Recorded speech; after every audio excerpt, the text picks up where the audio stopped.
Hi, I'm Namita Piparaya, the founder of Yoganama, and today I'm here to share with you a relaxing yoga flow that is going to help you release tension and stiffness from the body and also help you get into a calm state of mind. So let's get started with a very rejuvenating breathing practice called the Circle of Joy. For this practice, you can sit in Sukhasana, you can sit in Vajrasana, or you can even sit on a chair, whatever is more comfortable for you. So meet me in your position of choice, and we are going to begin with our hands interlocked, palms facing down. On an inhale, bring your hands up to chest level. As you exhale, flip the palms away from you, rounding the spine, bringing the chin to chest. On an inhale, rise up, reaching up for the sky, trying to get tall. And on an exhale, bring the hands down. On an inhale, roll the shoulders back, interlock the fingers behind you now. And then on an exhale, return back to the starting position. Let's begin. Inhale. Exhale. Inhale, reach up. Exhale, release the hands. Inhale, interlock behind you, rolling the shoulders back. And exhale, bring the hands back down. Another round. Inhale, lift up. Exhale, round the spine. Inhale, reach up. Exhale, come back down. And inhale, take the hands behind, roll the shoulders back. Exhale, come back to neutral. From here, let's move into child pose. So, come onto your hands and knees.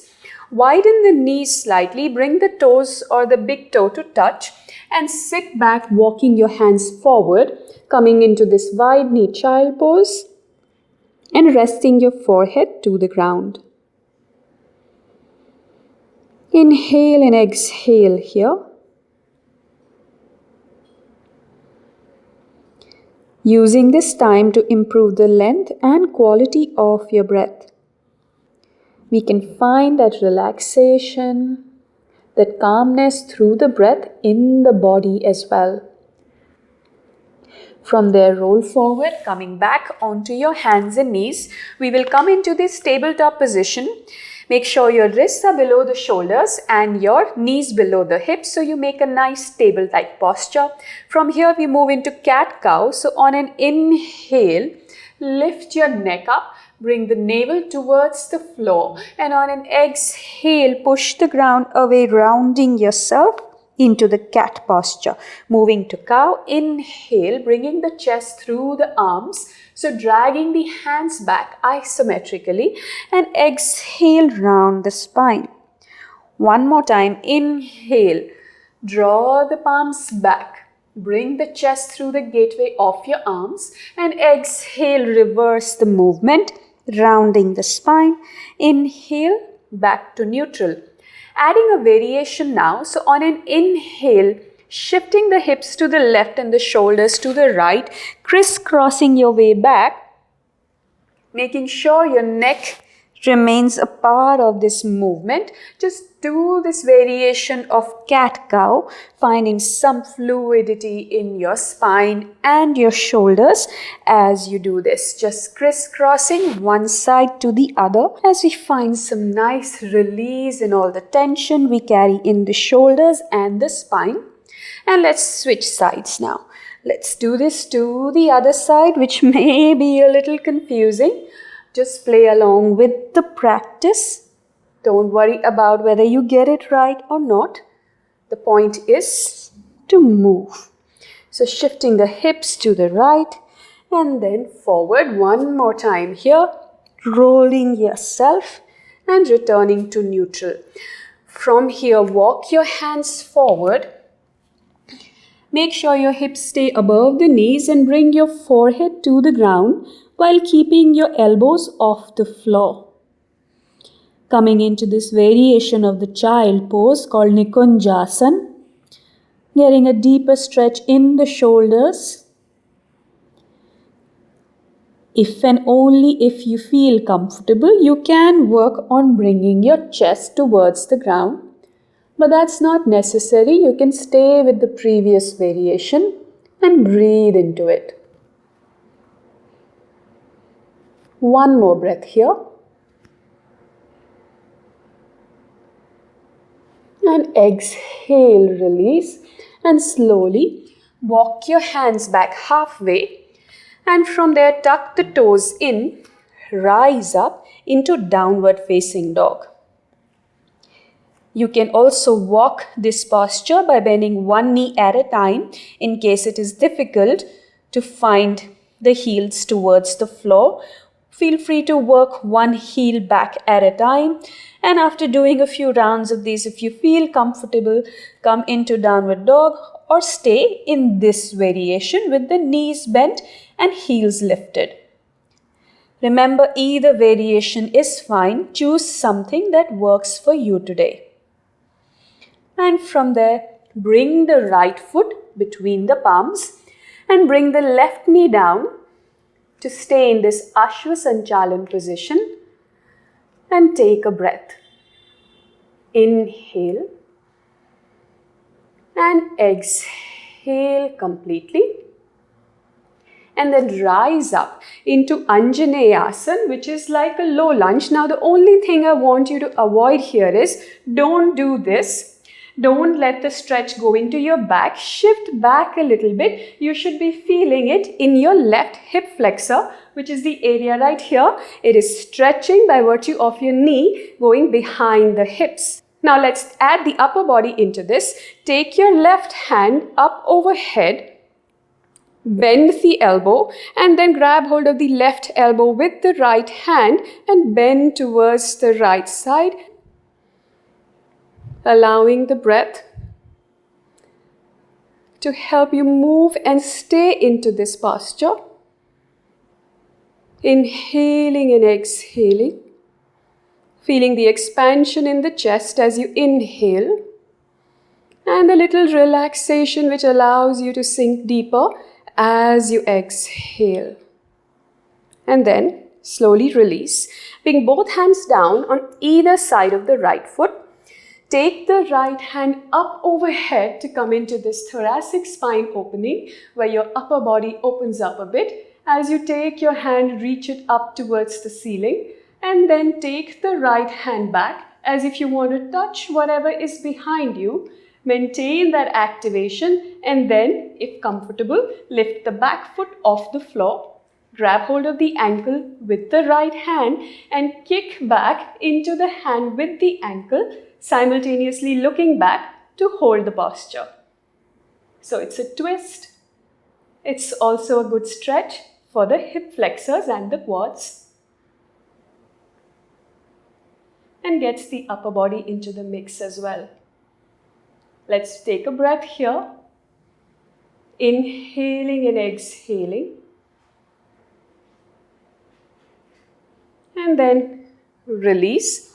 Come back to neutral first, and from there step back into downward facing dog again and take one breath here. Inhale and exhale and step forward with the left foot this time, coming into this lunge here or Ashwasanchalan variation. Take one breath to settle in and then rise up into Anjaneyasana. Finding that stretch in the right hip flexor this time.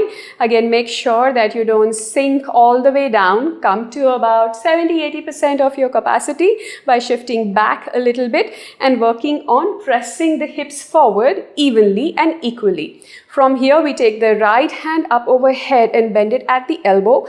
Grab hold of the elbow with the left hand and pull yourself to come into a side bend on the left side now. And breathe into this here. Every time you breathe, you will feel a deeper stretch, and that is our goal. So use the breath to keep activating this posture on every inhalation, and on an exhalation, sink deeper towards the ground as much as is comfortable for you today. Let's take one more breath here like this. Inhale and exhale, and then slowly release. Bring both hands down on either side of the left foot this time. Open your chest to the left side now, taking your left hand up overhead. And breathe. Reaching up with the fingertips of the left hand and staying active in the right shoulder. Don't let it sink like this. Keep it well aligned and then reach back with the left hand, trying to grab onto something that's behind you. With that intention, bend the right knee now and grab hold of the ankle with the left hand. When this is comfortable, feel free to kick back into the hand to open the body up into a twist and hold that there. If it feels comfortable, feel free to come onto the outer edge of the left foot. Just make sure your knee is pointing in the same direction as your toes. Let's take one more breath here. Inhale and exhale and return back to Ashwasanchalan, and from there make your way back to downward facing dog and take a breath.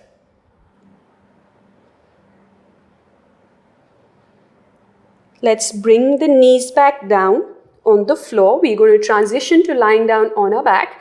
Cross the ankles behind you. Sit back. Release the ankles from underneath and lie down on your mat.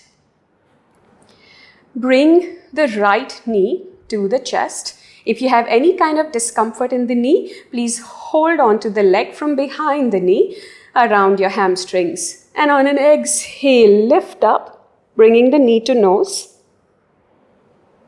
And then release. Straighten this leg. Pull the left knee into the chest this time. And same thing, lift up, bringing the knee to nose. And then release. From here again, pull the right knee into the chest, but we are going to come into a twist. So you are going to roll the knee to the left side. Simultaneously open your hand out to the right, trying to keep both the shoulder and the knee on the ground as you come into this relaxing spinal twist called Jatara Parivartanasana.